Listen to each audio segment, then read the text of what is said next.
The stars died first. In the quiet orbit of the Velari homeworld, Patrol Outpost Theta 9 lost visuals on half the constellations above Sector Kel. At first, it was dismissed as a sensor fault, a simple glitch. But then came the silence. No comms. No movement. Just a slow creeping blackout of the stars themselves. High Warden Serev of the Velari Dominion stood atop his command spire, staring into space with all four of his eyes narrowed. What he saw chilled even his battle-hardened blood. They weren't meteors, they weren't ships in the traditional sense.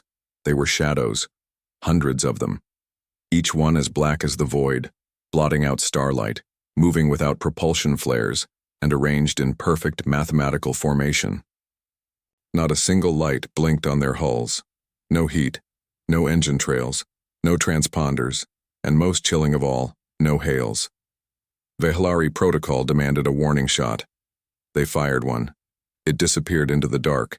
No detonation, no impact, no reaction, and then one of the shadow ships moved. Not toward the fleet, not toward the planet, but toward the moon. A minor mined-out satellite with nothing of value. Within moments, it was gone. Erased in complete silence. There was no explosion. No debris. Just absence. "Who the hell are they?"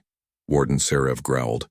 An answer never came, but deep within the Dominion's archive, in a sealed vault accessed only by royal bloodlines, a phrase had been etched into stone centuries ago. If the black ships return, run. If they speak, listen.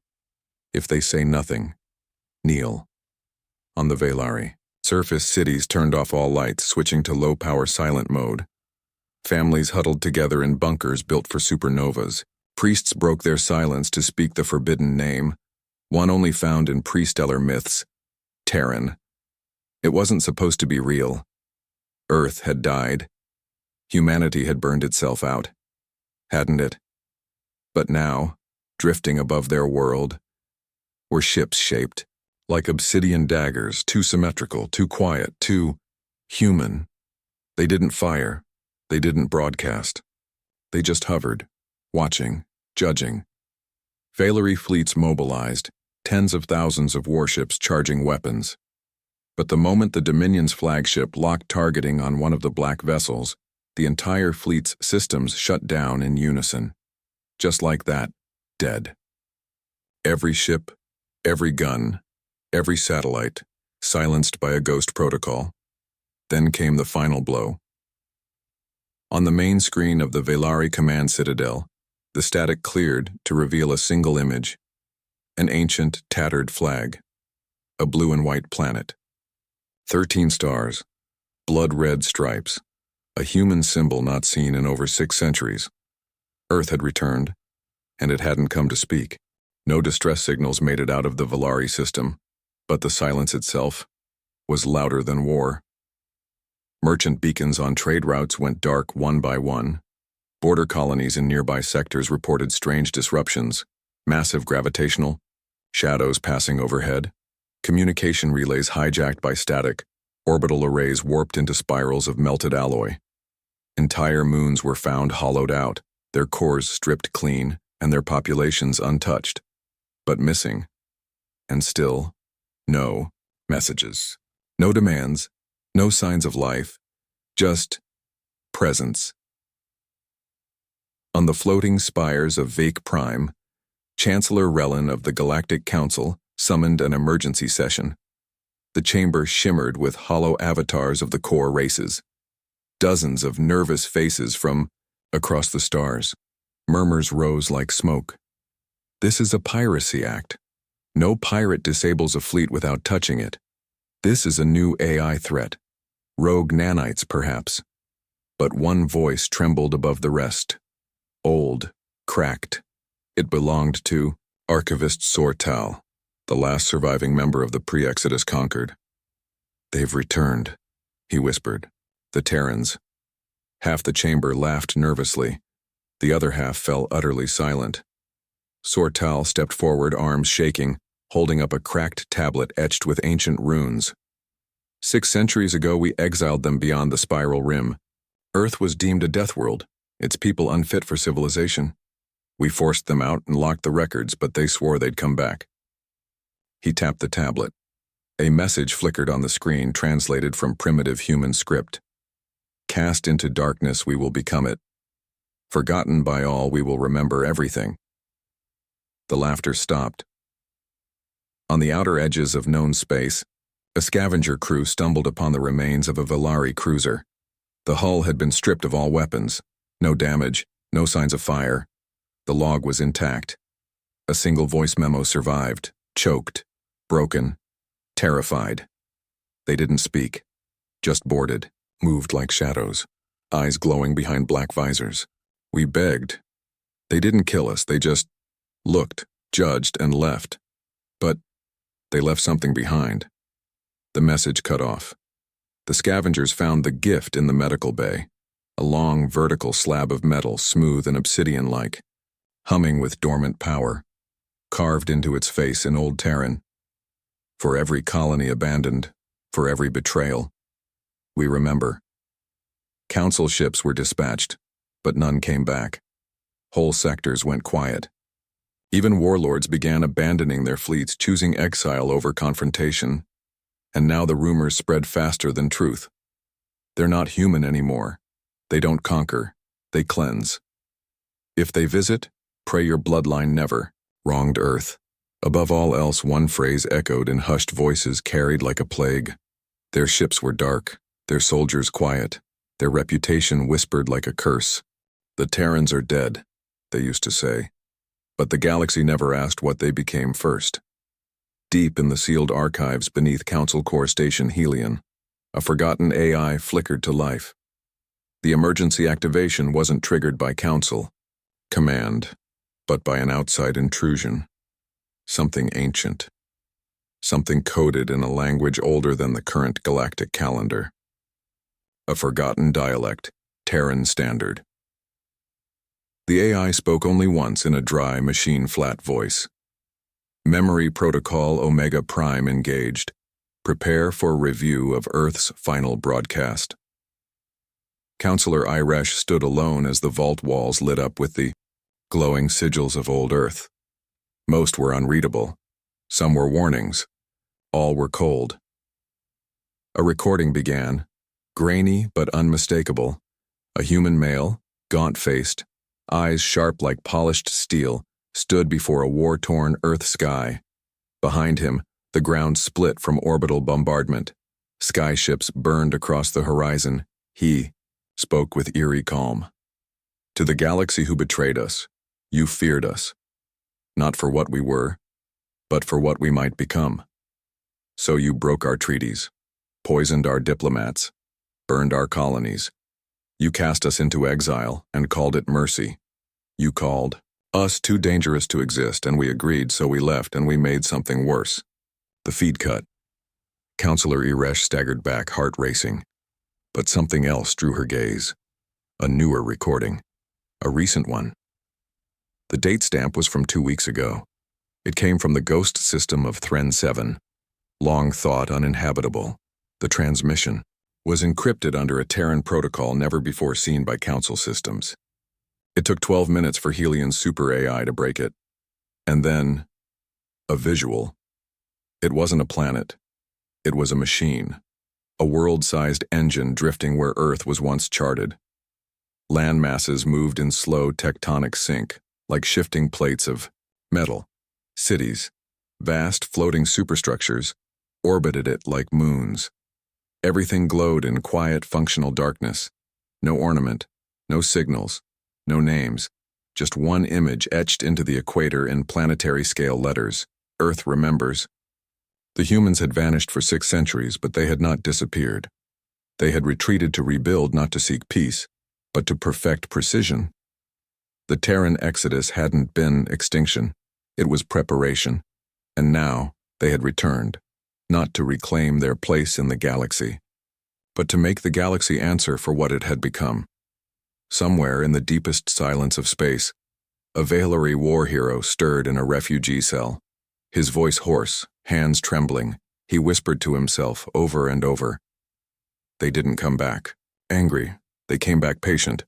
And still the ships remained dark, the soldiers silent, and the galaxy still didn't know if Earth had come as executioner or judge. No war drums, no warnings, just a doctrine etched in silence. In the dark archives of the ruined Zilari temple on Rithos Prime, scavenger bots uncovered a sealed vault buried beneath collapsed stone.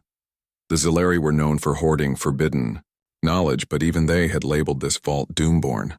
Inside was a single obsidian cube, no lights, no seams. When exposed to open air, it hummed, projected a hologram, and spoke. We are not a people. We are a principle. We do not come for conquest. We come for correction. Every crime forgotten, every life stolen, every betrayal erased by time. We remember. This is not vengeance. This is balance. Across the stars, the message repeated. No one could shut it down. Every world, every frequency, every neural link. The same calm voice. No threats. No names. Just a law carved in unbreakable code. The Terran doctrine. The Council tried to censor it, burn it from memory. But no one could forget what came next. The fall of Tyrant's Reach. A fortress station built into a hollowed asteroid, once ruled by the warlord Hydric Voss, a slaver who trafficked entire species. 5 fleets defended it, 1 million guns, and then the lights went out. Witnesses, pirate deserters who fled before the blackout, spoke of ships drifting in without sound. Not one shot fired, not one hull pierced. The blackout lasted 19 minutes. When Dear systems returned, Voss was gone. Not dead, not executed, removed. His name erased from galactic databases, statues turned to slag. Even neural imprints in bonded slaves were wiped clean, as if the memory of him had been surgically cut from time. In his place, one line was carved into the asteroid's outer shell, burned 30 meters deep and glowing. Read, "Erasure is mercy." Suddenly the galaxy understood. The Terrans didn't want territory, they didn't seek tribute. They weren't here to conquer or negotiate.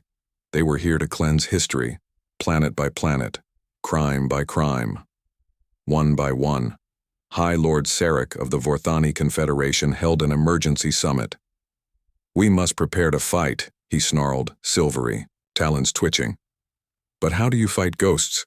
asked Counselor Iresh. "They don't announce themselves. They don't demand. They simply erase." Sarek slammed a clawed hand on the console. "Then we erase them first." But as he stood, his hologram glitched. For 3 seconds he disappeared from the display.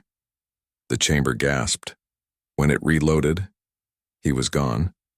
Not just from the screen, from records, from memory.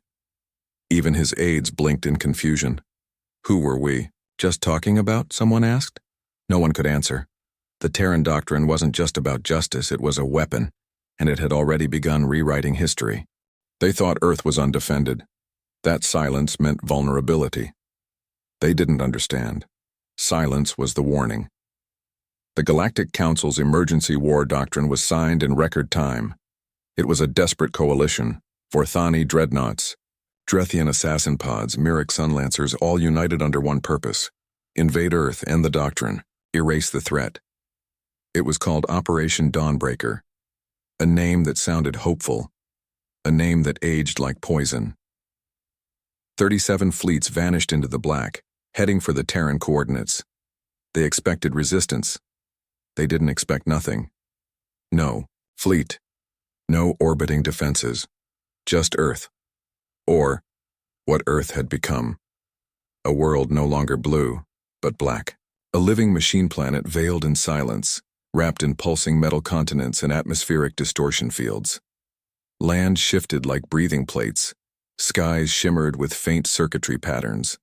Mountains moved, not from tectonics, but by design. Fleet Commander Jorhal of the Vorthani stood aboard the warship Spine of Victory, eyes wide. "It's not a planet," he whispered. "It's a weapon." Sensors failed first, then weapons locked. Engines refused commands. Ships fell dead in space. suspended, not by gravity wells, but will. A message appeared across every screen, every helmet, HUD, every neural implant. You brought war to a grave. Now, you are part of its silence. The attack never came. No Terran weapons fired, but the invaders disappeared. Entire fleets swallowed by Earth's orbit like dust into a vacuum. No screams, no debris, no resistance, just nothing. One vessel, the Drexel Wraith, escaped, or so it thought. It drifted into Council space weeks later, hull intact, power stable, crew gone, no signs of struggle, no corpses, no trace they had ever existed. Only one thing remained on the bridge: a single Terran soldier, draped in black armor without insignia, face covered by a mirrored visor, unmoving, silent, waiting. When a recon drone tried to scan it, the soldier raised a single finger, a warning. The drone exploded, the soldier vanished, and etched into the captain's chair, scrawled in Terran script, scorched into steel. The dead do not forget, and Earth is a cemetery that never closed. Panic shattered what remained of unity. Civilizations began fracturing under fear. Allied fleets accused one another of sabotage. Species turned inward, isolating themselves. But it didn't matter. The doctrine had already decided. It wasn't about who resisted. It was about who remembered, and those who forgot were already erased. In a shadowed chamber deep beneath Council Core, Counselor Iresh played the Terran message again and again. Not the words. The silence between them, because in that silence something waited. A signal. A countdown. Earth had not yet struck, because Earth was still deciding who deserved to remain. They didn't evolve to conquer, they evolved to correct. Counselor Iresh stood alone aboard the stealth cruiser Lumen's Fall, hovering just outside the edge of Sol, what the ancients once called the solar system. All her escorts had turned back. The last message from command was short and final. Do not enter Sol. Do not provoke the silence.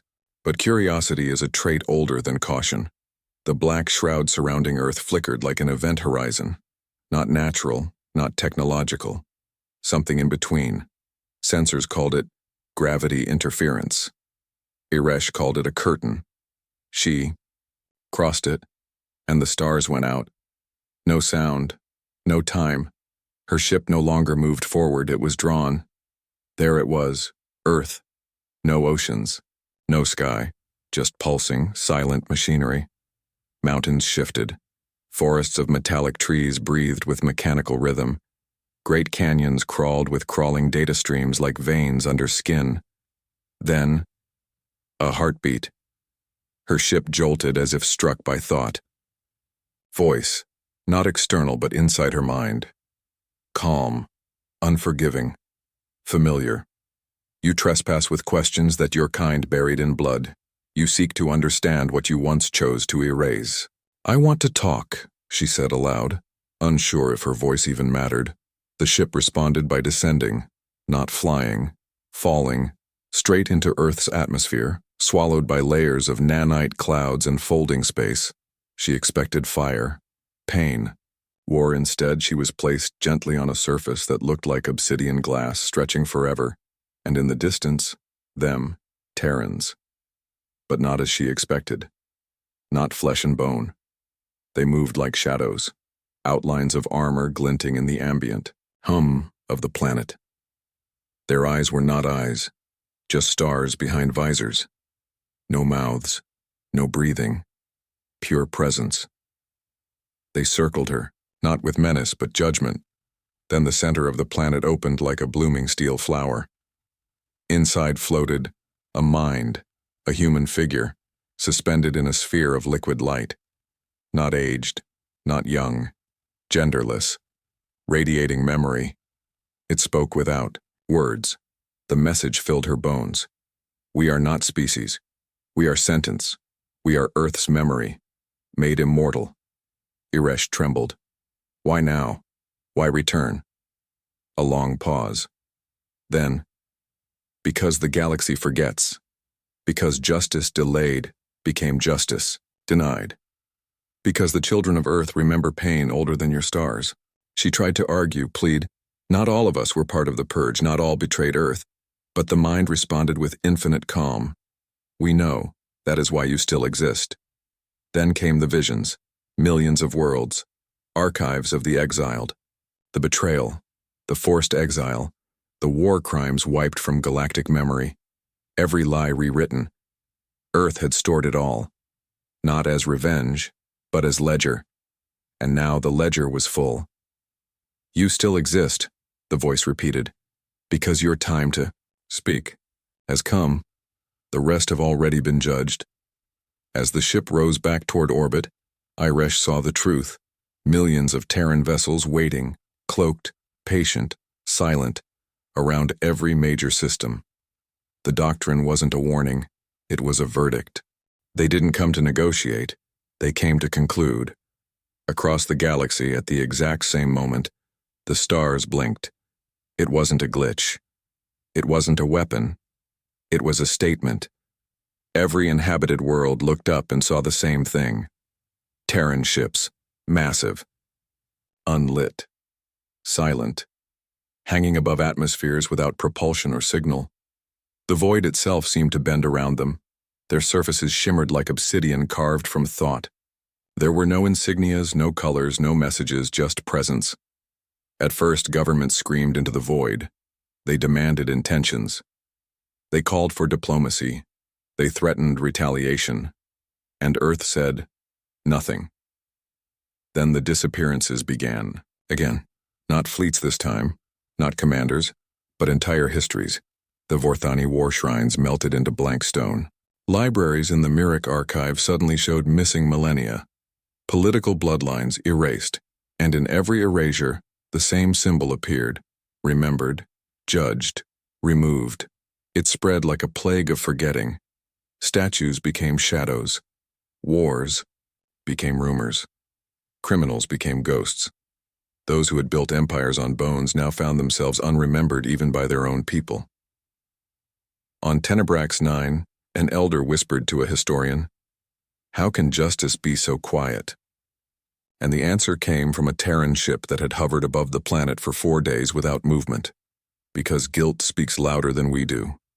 Inside Council Core, chaos reigned. Counselor Iresh returned, her face pale, her voice flat. She no longer argued, she only listened.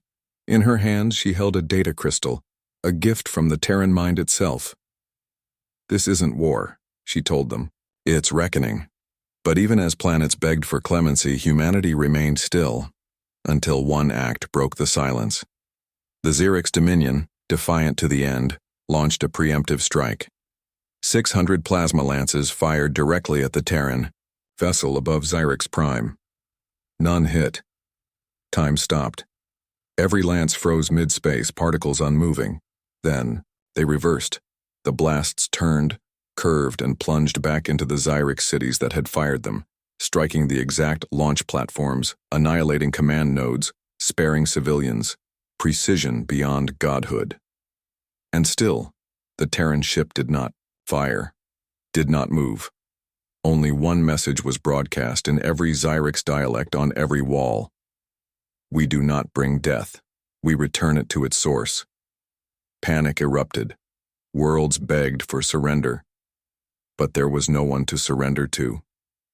Because Earth had no leaders, no hierarchy, only memory, only judgment, only doctrine. Then came the final whisper across the galaxy, as every Terran vessel opened its comms for the first and only time. No threats, no demands, just 5 words. Prepare. The final name comes. In that moment, every tyrant, every warlord, every betrayer of old who thought themselves forgotten, remembered who they had wronged, and Earth remembered them back. It wasn't vengeance. It wasn't wrath. It was completion. The galaxy stood still.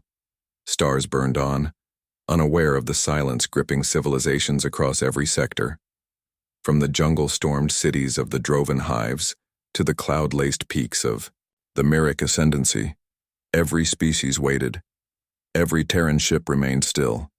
Every comm was quiet, until a single voice broke across the fabric of space, not loud, not angry, calm, cold, irrevocable. Final judgment rendered, final name spoken. The Council has been remembered. In the Council spire, heart of galactic government, a name echoed through speakers. Counselor Cain Velos. He froze mid-sentence. The name wasn't whispered. It was declared, stamped into reality. Around him, his fellow counselors turned. Velos tried to stand, to shout, "This is a lie." But his words crumbled in his throat. His hands began to blur, then his arms, then his very outline, eroding like ash caught in windless fire. The room erupted, screams, running, but no one could help him. "You ordered the cleansing of soul," the voice said. "You signed the exile. You buried the memory." No. I did what was necessary," Velos cried as his image flickered. The final words came not from the Terran fleet. They came from Earth itself. A voice made of thunder and memory. "And we do what is just." Velos vanished. His name was gone from every archive, from every file, every mural. Even the memories of those who loved or hated him. Erased, and with that, the Terran fleet vanished. Every ship dissolved like dew before sunrise. One by one, across thousands of systems, they blinked out of existence. No explosions, no signals, no residue. Just silence. A final act. A closing of the book. The ledger complete. The doctrine fulfilled. In the days that followed, fear gave way to confusion. Worlds rebuilt. Questions whispered through the stars. Were the Terrans gone? Was Earth still watching? No one knew. But everyone remembered. And that was the point. Because now the galaxy feared forgetting. Archives were rebuilt. Truths, once erased, were unearthed. Monuments rose to the silenced. Crimes long buried were confessed, tried, and punished, not because Earth demanded it, but because Earth had shown what happens when justice sleeps too long. Counselor Iresh walked alone on the rebuilt world of Terra 9, where a massive obsidian obelisk now stood. On it were no names. Only one sentence, etched in eternal flame. Memory is not vengeance. Memory is accountability. Iresh looked to the stars. They were quiet now, but not empty. Somewhere out there, Earth watched. Not with warships, not with soldiers, but with silence sharper than any blade. And across every star map, untouched and unapproached, floated a single world, black still, untrespassed. Earth, not forgotten, never forgotten, just waiting, in case the galaxy ever forgot again. The end